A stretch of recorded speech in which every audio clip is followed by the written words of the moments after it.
Hello நேயர்களே, welcome to our ஆன்மீக சுற்றுலா ஸ்தலங்கள் சேனல். இன்றைக்கி வீடியோக்குள்ளே போகிறதுக்கு முன்னாடி இன்னும் நீங்கள் நம்ம சேனலை சப்ஸ்கிரைப் பண்ணலன்னா உடனே சப்ஸ்கிரைப் பண்ணிக்கோங்க.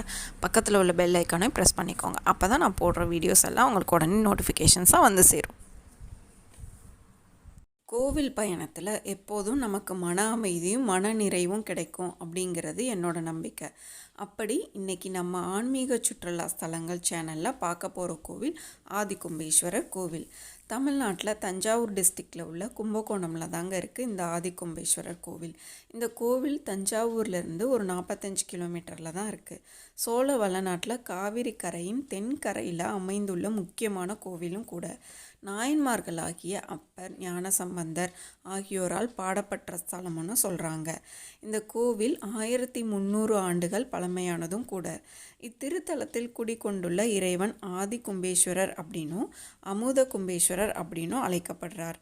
இத்திருத்தலத்தோட ஸ்பெஷாலிட்டி என்ன அப்படின்னு பார்த்தோன்னா, ஆதிகும்பேஸ்வரர் சுயம்பு வடிவமாக நமக்கு காட்சியளிக்கிறார்.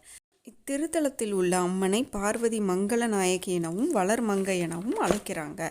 இத்திருத்தலத்தில் இந்திரன், காமதேனு, காசிப முனிவர் இந்த 3 பேர் உள்ளிட்ட பலரும் பூஜித்து பலன் பெற்றுள்ளனர். மிகவும் பழமையானதும் பல வழிகளில் சிறப்பு பெற்றதுமான இக்கோவிலை தரிசித்து மற்றும் விநாயகரின் திருவுருவம் கொண்ட யானையின் ஆசீர்வாதம் பெற்று இறைவனின் அருள் பெறுவோமாக. இந்த ஆன்மீக பயணம் உங்களுக்கு பிடிச்சிருக்கும்னு நினைக்கிறேன். பிடிச்சிருந்தால் லைக் பண்ணுங்கள், ஷேர் பண்ணுங்கள், சப்ஸ்கிரைப் பண்ணுங்கள். கூடவே அந்த பெல் ஐக்கானையும் ப்ரெஸ் பண்ணுங்கள். உங்களுக்கு விருப்பமான ஆன்மீக ஸ்தலங்களை கமெண்ட் செக்ஷனில் ஷேர் பண்ணுங்கள்.